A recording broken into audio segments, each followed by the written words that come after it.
আল্লাহ বলেন যখনই ক্ষমা চাইবা তখনই আমি ক্ষমার জন্য রাজি।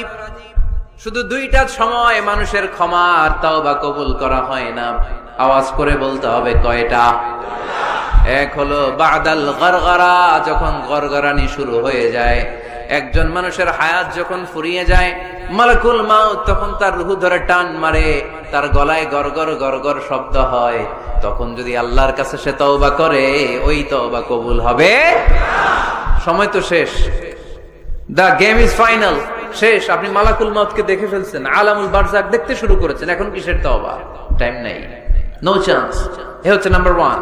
নাম্বার 2 হচ্ছে বাদা তুলুই শামসি মিন মাগরিবিহা, কিয়ামতের আগে সূর্য আর পূর্ব দিক থেকে উদিত হবে না, এটা পশ্চিম দিক থেকে উদিত হবে। সূর্য যেদিন পশ্চিম দিক থেকে উদিত হবে, ওই দিন থেকে তওবার দরজা, তওবার চ্যাপ্টারকে বন্ধ করে দিবে কে?